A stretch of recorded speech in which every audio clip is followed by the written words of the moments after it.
ভাবুন, আপনি একটা সাধারণ নির্মাণ কাজ করছেন, হঠাৎ করেই মাটির নিচে লোহার মতো শক্ত কোনো কিছুর সঙ্গে ধাক্কা খেল খনন যন্ত্র। প্রথমে সবাই ভেবেছিল হয়তো পুরনো কোনো পাইপলাইন কিংবা ভাঙা যন্ত্রাংশ, কিন্তু যখন ধীরে ধীরে মাটি সরানো হলো তখন সামনে ভেসে উঠল এমন এক দৃশ্য যা দেখে উপস্থিত প্রত্যেকের শরীর শীতল হয়ে গিয়েছিল। মাটির নিচে লুকিয়ে ছিল দ্বিতীয় বিশ্বযুদ্ধের এক নীরব সাক্ষী, একটা ট্যাঙ্ক যার ভেতরে এখনো পড়ে আছে সৈনিকদের ব্যক্তিগত জিনিসপত্র, আর কোথাও একটা অবিস্ফোরিত বিশাল বোমা যা 80 বছরের বেশি সময় ধরে ঘুমিয়ে থেকেও আজও একটা শহর ধ্বংস করার ক্ষমতা রাখে। কিন্তু এটাই শেষ নয়। পৃথিবীর বিভিন্ন দেশে হাজার হাজার টন মাটির নিচে চাপা পড়ে আছে এমন সব রহস্য যে ইতিহাসের বইতেও সম্পূর্ণ লেখা নেই। কোথাও পাহাড়ের গভীরে লুকিয়েছে নাৎসিদের তৈরি বিশাল গোপন সুড়ঙ্গ যার প্রকৃত উদ্দেশ্য আজও অজানা। কোথাও খুঁজে পাওয়া গেছে শত শত কিলোমিটারের দীর্ঘ ভূগর্ভস্থ কারখানা যেখানে তৈরি হতো বিশ্বের প্রথম ব্যালিস্টিক ক্ষেপণাস্ত্র।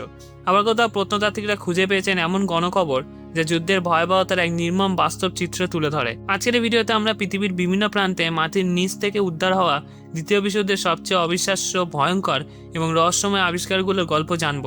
এমন কিছু আবিষ্কার যেগুলো শুধু ইতিহাসকে নতুনভাবে ভাবতে বাধ্য করেনি, বরং প্রমাণ করেছে যুদ্ধ কখনো পুরোপুরি শেষ হয় না। তার ক্ষত, তার রহস্য এবং তার অজানা সত্য বহু দশক ধরে মাটির নিচে নিঃশব্দ অপেক্ষা করে, ঠিক সেই দিনের জন্য যেদিন মানুষ আবার সেগুলো আবিষ্কার করবে। নাম্বার 4, যুদ্ধের সময় লক্ষ লক্ষ বিমান বোমা, আর্টিলারি সেল, মর্টার, মাইন এবং অন্যান্য বিস্ফোরক ছোড়া হয়েছিল, কিন্তু সব বোমা বিস্ফোরিত হয়নি। অনেক বোমা নরম মাটিতে, কাদায়, নদীর তলদেশে বা ভবনের ধ্বংসস্তূপের নিচে ঢুকে যায় এবং বিস্ফোরণ না ঘটিয়ে সেখানেই থেকে যায়।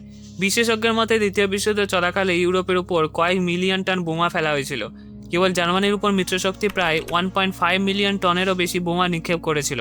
ধারণা করা হয় এসব বোমার প্রায় 10% কোনো না কোনো কারণে বিস্ফোরিত হয়নি, অর্থাৎ যুদ্ধ শেষ হওয়ার পরও লক্ষ লক্ষ সক্রিয় বিস্ফোরক মাটির নিচে রয়ে যায়। এর প্রধান কারণ ছিল বোমার যান্ত্রিক ত্রুটি, ফিউজের ব্যর্থতা, নরম মাটিতে গভীরভাবে ঢুকে যাওয়া, অথবা এমন কোণে পড়া যেখানে আঘাত যথেষ্ট ছিল না। অনেক বোমা আবার ডিলেড অ্যাকশন ফিউজ ব্যবহার করা হতো, যে কয়েক ঘন্টা বা কয়েকদিন পর বিস্ফোরণের জন্য তৈরি ছিল, কিন্তু অনেক ক্ষেত্রে সেই ফিউজই কাজ করেনি। ফলে বোমাটা নিষ্ক্রিয় মনে হলেও বাস্তবে সেটা বছর পর বছর সক্রিয় অবস্থায় থেকে যায়। সবচেয়ে বেশি বোমা উদ্ধার হয় জার্মানিতে, কারণ দ্বিতীয় বিশ্বযুদ্ধের সময় দেশটি ছিল মিত্রবাহিনীর ব্যাপক বিমান হামলার প্রধান লক্ষ্য। আজও প্রায় প্রতি হাজার হাজার অবিস্ফোরিত বোমা জার্মানির বিভিন্ন শহর থেকে উদ্ধার করা হয়। অনেকেই মনে করেন 80 বছরের পুরনো একটা বোমা নিশ্চয়ই আর কাজ করবে না। বাস্তবে বিষয়টা সম্পূর্ণ উল্টো। বোমার ভেতরে উচ্চ ক্ষমতাসম্পন্ন বিস্ফোরক পদার্থ যেমন টিএনটি, অ্যামাটোল বা অন্যান্য রাসায়নিক দীর্ঘ সময় অনেক ক্ষেত্রে কার্যক্ষম থাকে, বরং সময়ের সঙ্গে সঙ্গে ধাতব আবরণে মরিচা ধরে ফিউজের অংশ দুর্বল হয়ে যায় এবং ভেতরের যন্ত্রাংশ অনিশ্চিত অবস্থায় চলে যায়। ফলে সামান্য নড়াচড়া, কম্পন, চাপ, তাপমাত্রার পরিবর্তন বা ভুলভাবে স্পর্শ করলেও বিস্ফোরণের ঝুঁকি তৈরি হতে পারে। নাম্বার 3, দ্বিতীয় বিশ্বযুদ্ধের সময় ব্রিটেনের সবচেয়ে বিখ্যাত যুদ্ধ বিমানগুলোর একটা ছিল স্পিডফায়ার। এই বিমানটা শুধু ব্রিটেনের প্রতিরক্ষার প্রতীকই নয়, বরং ইউরোপের আকাশযুদ্ধের ইতিহাসেও একটা কিংবদন্তি নাম। যুদ্ধের শেষ দিকে এবং যুদ্ধ পরবর্তী সময় শত শত স্পিডফায়ার বিভিন্ন কারণে পরিত্যক্ত হয়ে পড়ে। অনেক বিমান দুর্ঘটনায় বিধ্বস্ত হয়, আবার অনেকগুলোতে ইচ্ছাকৃতভাবে মাটির নিচে পুঁতে ফেলা হয়। বিশেষ করে 1945 সালের পর ব্রিটিশ সামরিক বাহিনীর কাছে বিপুল সংখ্যক অতিরিক্ত স্পিডফায়ার জমা হয়ে যায়। যুদ্ধ শেষ হওয়ায় এত বিপুল পরিমাণ যুদ্ধ বিমানের আর প্রয়োজন ছিল না। অনেক বিমান স্ক্র্যাপ করার পরিবর্তে সংরক্ষণের উদ্দেশ্যে কিংবা পরিবহন খরচ বাঁচানোর জন্য বিভিন্ন বিমানঘাটির আশেপাশে বা দূরবর্তী এলাকায় রেখে দেওয়া হয়। কিছু বিমান আবার কৃষিজমি বা বনাঞ্চলের নিচে বহু বছর ধরে চাপা পড়ে থাকে। মেসারশিফট BF-109 ছিল নাৎসি জার্মানির সবচেয়ে সফল এবং সর্বাধিক উৎপাদিত যুদ্ধ বিমানগুলোর একটা। যুদ্ধের শুরু থেকে শেষ পর্যন্ত এই বিমান ইউরোপ, উত্তর আফ্রিকা এবং পূর্ব ফ্রন্টে ব্যাপকভাবে ব্যবহৃত হতো। হাজার হাজার বিমান নির্মিত হওয়ায় যুদ্ধ শেষে বিপুল সংখ্যক বিমান বিভিন্ন স্থানে পরিত্যক্ত অবস্থায় রয়ে যায়। যুদ্ধ চলাকালীন অসংখ্য BF-109 শত্রুর গুলিতে ভূপাতিত হয়। অনেক পাইলট জরুরি অবতরণের চেষ্টা করতে গিয়ে বন, তুষারাঞ্চল অঞ্চল এবং জলাভূমি কিংবা কৃষিজমিতে বিধ্বস্ত হন। এইসব দুর্ঘটনার অনেকগুলোর অবস্থান যুদ্ধকালীন বিশৃঙ্খলার কারণে সঠিকভাবে নথিভুক্ত করা হয়নি, ফলে বহু বিমান কয়েক দশক ধরে মাটির নিচে চাপা পড়ে থাকে। ফকে-উলফ FW-109 ছিল জার্মানির সবচেয়ে শক্তিশালী ও বহুমুখী যুদ্ধ বিমানগুলোর একটা। এটা ফাইটার, গ্রাউন্ড অ্যাটাক এবং বোমারু প্রতিরোধ সব ধরনের মিশনে ব্যবহৃত হতো।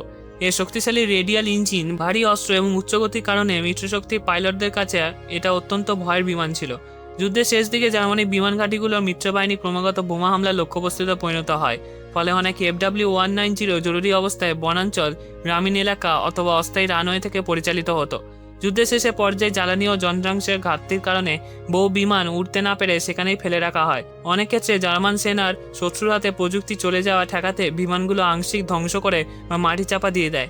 আবার কিছু বিমান যুদ্ধের শেষ লড়াইয়ে বিধ্বস্ত হয়ে বন, পাহাড়ি অঞ্চল কিংবা জলাভূমিতে চাপা পড়ে যায়। নাম্বার 2, দ্বিতীয় বিশ্বযুদ্ধ শেষ হওয়ার পর ইউরোপের অসংখ্য যুদ্ধক্ষেত্র ধীরে ধীরে আবার সাধারণ মানুষের জীবনে ফিরে আসে। যে মাঠে একসময় শত শত ট্যাঙ্ক, কামান, ট্রাক এবং হাজার হাজার সৈন্য যুদ্ধ করেছিল, সেই একই জায়গা কয়েক বছরের মধ্যে কৃষিজমি, বনভূমি কিংবা গ্রামে পরিণত হয়। কিন্তু যুদ্ধ শেষ হলেও যুদ্ধের সমস্ত চিহ্ন মুছে যায়নি। অসংখ্য ট্যাঙ্ক যুদ্ধক্ষেত্রেই ধ্বংস হয়ে পড়েছিল, যেগুলো অনেকগুলোতে কখনো উদ্ধার করা হয়নি। কয়েক দশক ধরে বৃষ্টি, তুষার, কাদা, বন্যা এবং প্রাকৃতিক ক্ষয়ের কারণে সেগুলো ধীরে ধীরে মাটির নিচে চাপা পড়ে যায়। বর্তমানে কৃষকরা জমি চাষ করার সময়, নির্মাণ কাজের সময় অথবা প্রত্নতাত্ত্বিক খননের সময় হঠাৎ করেই এমন বিশাল ট্যাঙ্কের সন্ধান পান, যেগুলো প্রায় 80 বছর ধরে মানুষের চোখের আড়ালে ছিল। বর্তমানে ইউরোপের বিভিন্ন দেশে সবচেয়ে বেশি যে ট্যাঙ্কগুলো উদ্ধার করা হয় তার মধ্যে অন্যতম হলো জার্মান টাইগার ফার্স্ট। টাইগার 1 ছিল দ্বিতীয় বিশ্বযুদ্ধের সবচেয়ে ভয়ঙ্কর ও শক্তিশালী ভারী ট্যাঙ্কগুলোর একটা। এর ওজন ছিল প্রায় 57 টন। বিশাল ওজনের কারণে এটি প্রায় কাদামাটিতে আটকে যেত। যুদ্ধের শেষ দিকে জ্বালানির সংকট, যান্ত্রিক ত্রুটি এবং মিত্রবাহিনীর আক্রমণের কারণে অনেক টাইগার ট্যাঙ্ক যুদ্ধক্ষেত্রে পরিত্যক্ত অবস্থায় থেকে যায়। তাই আজও জার্মানি, পোল্যান্ড, রাশিয়া, ইউক্রেন ও বেলারুসের বিভিন্ন অঞ্চলে মাঝে মধ্যে টাইগার 1-এর ধ্বংসাবশেষ আবিষ্কৃত হয়। আরেকটা বহুল উদ্ধার হওয়া ট্যাঙ্ক হলো আমেরিকার M4 শারম্যান। M4 শারম্যান ছিল মিত্রবাহিনীর সবচেয়ে ব্যাপকভাবে ব্যবহৃত ট্যাঙ্ক। হাজার হাজার শারম্যান ইউরোপ জুড়ে যুদ্ধ করেছে। অনেক শারম্যান নদী পার হওয়ার সময় ডুবে যায়, আবার অনেকগুলো জার্মান আক্রমণে ধ্বংস হয়ে কাদায় আটকে পড়ে। যুদ্ধের পর সেগুলো অনেককে উদ্ধার করা সম্ভব হয়নি। বর্তমানে ফ্রান্স, বেলজিয়াম, নেদারল্যান্ড এবং জার্মানির বিভিন্ন স্থানে কৃষিকাজ বা নির্মাণের সময় মাটির নিচে চাপা পড়া শারম্যান ট্যাঙ্ক পাওয়া যায়। একইভাবে সোভিয়েত ইউনিয়নের বিখ্যাত T-34 ট্যাঙ্কও আজও নিয়মিত আবিষ্কৃত হয়। T-34 পূর্ব ইউরোপে সংগঠিত বিশাল ট্যাঙ্কগুলোর সময় হাজার হাজার T-34 ধ্বংস হয়েছিল। অনেক ট্যাঙ্ক নদী, জলাভূমি বা ঘন অঞ্চলের মধ্যে আটকে থেকে যায়। যুদ্ধ শেষ হওয়ার পর সেগুলো আর উদ্ধার করা হয়নি। বর্তমানে রাশিয়া, ইউক্রেন, বেলারুস এবং বাল্টিক অঞ্চলে খননের সময় বহু T-34 উদ্ধার করা হয়েছে। নাম্বার 1, উলফস লেয়ার ছিল অ্যাডলফ হিটলারের সবচেয়ে গুরুত্বপূর্ণ সামরিক সদর দপ্তরগুলোর একটা। এটা বর্তমান পোল্যান্ডের গভীর অরণ্যের মধ্যে নির্মিত হয়েছিল এবং জার্মান ভাষায় নাম ছিল উলফস্ট্যাঞ্চে। 1941 সালে সোভিয়েত ইউনিয়নের বিরুদ্ধে অভিযান শুরু হওয়ার পর হিটলার প্রায় 2.5 বছর এই কমপ্লেক্স থেকে যুদ্ধ পরিচালনা করেন। পুরো এলাকা ছিল অত্যন্ত সুরক্ষিত। ঘন জঙ্গলের আড়ালে লুকিয়ে থাকা স্থাপনায় শতাধিক ভবন, বহু শক্তিশালী কংক্রিটের বাংকার, যোগাযোগ কেন্দ্র, রেল লাইন, বিদ্যুৎ কেন্দ্র, জলের ব্যবস্থা, ব্যারাক, হাসপাতাল এবং সামরিক অফিস নির্মাণ করা হয়। অনেক প্রধান বাংকারের দেয়ালে পুরুত্ব ছিল 6 থেকে 8 মিটার পর্যন্ত শক্তিশালী রেইনফোর্স কংক্রিট। উপরে মাটি, পাথর, গাছপালা এবং কৃত্রিম বন তৈরি করে এগুলোকে আকাশ থেকে সম্পূর্ণ অদৃশ্য করার চেষ্টা করা হয়েছিল। পুরো এলাকাটি একাধিক নিরাপত্তা বলে বিভক্ত ছিল। বাইরের দিকে ছিল মাইনফিল্ড, কাঁটাতারে বেড়া এবং পাহারাদার টাওয়ার। শুধুমাত্র বিশেষ অনুমতি ছাড়া ভেতরে প্রবেশ করা সম্ভব ছিল না। এই কমপ্লেক্সের সবচেয়ে ঐতিহাসিক ঘটনা ঘটে 20 জুলাই 1944 সালে, যখন ক্লাস von স্টাভরগ হিটলার হত্যা করার উদ্দেশ্যে এখানে বৈঠকের টেবিলের নিচে একটা বোমা রেখে যান। বিস্ফোরণে 4 জন নিহত হলেও হিটলার অল্পের জন্য প্রাণে বেঁচে যান। এই ব্যর্থ হত্যা চেষ্টার পর হাজার হাজার সন্দেহভাজন ব্যক্তিকে গ্রেপ্তার ও মৃত্যুদণ্ড দেওয়া হয়। 1945 সালে সোভিয়েত বাহিনী এগিয়ে আসার আগে জার্মান সেনারা উলফস লেয়ারের বহু ভবন ও বাংকারে বিস্ফোরক ঘটিয়ে ধ্বংস করে দেয়, যাতে শত্রুপক্ষ সেগুলো ব্যবহার করতে না পারে। তবুও বিশাল কংক্রিটের কাঠামোর অনেক অংশ ধ্বংস করা সম্ভব হয়নি। আজও সেখানে ভাঙা বাংকার, বিশাল কংক্রিটের দেয়াল এবং ধ্বংসস্তূপ দাঁড়িয়ে রয়েছে, যা নাৎসি সামরিক প্রকৌশলের একটা গুরুত্বপূর্ণ নিদর্শন। ফুয়ার বাংকার ছিল বার্লিনের রাইখ চ্যান্সেলের নিচে নির্মিত সেই বিখ্যাত ভূগর্ভস্থ কমপ্লেক্স, যেখানে দ্বিতীয় বিশ্বযুদ্ধের শেষ দিনগুলো কাটিয়েছিলেন অ্যাডলফ হিটলার। এটা দুটি অংশে গঠিত হয়েছিল। একটা ছিল উপরে ভোর বাংকার, তার নিচে ছিল আরো সুরক্ষিত ফোরার বাংকার। নিচের অংশটি প্রায় 8 থেকে 9 মিটার পর্যন্ত গভীরে নির্মিত হয়েছিল এবং অত্যন্ত শক্তিশালী কংক্রিট দিয়ে তৈরি ছিল। এই বাংকারে ছিল হিটলারের ব্যক্তিগত শয়নকক্ষ, বৈঠক কক্ষ, মানচিত্র কক্ষ, যোগাযোগ কেন্দ্র, বিদ্যুৎ ব্যবস্থা, বায়ু পরিবহন ব্যবস্থা, জেনারেটর এবং জরুরি জলের ব্যবস্থা। যুদ্ধের শেষ দিকে বার্লিনে প্রচণ্ড গোলাবর্ষণ চললেও এই বাংকারের ভেতরে নাৎসি নেতৃত্ব শেষ পর্যন্ত অবস্থান করেছিল। 1945 সালে এপ্রিল মাসে সোভিয়েত বাহিনী বার্লিন ঘিরে ফেললে এখান থেকে শেষ সামরিক নির্দেশ জারি করা হয়। 29 এপ্রিল হিটলার ইভা ব্রনকে বিয়ে করেন এবং 30 এপ্রিল দুজনেই আত্মহত্যা করেন। এই ভিডিওটা যদি ভালো লাগে তাহলে এই ভিডিওটা দেখুন। চ্যানেলটি অবশ্যই সাবস্ক্রাইব করবেন। আশা করি ভালো লাগবে।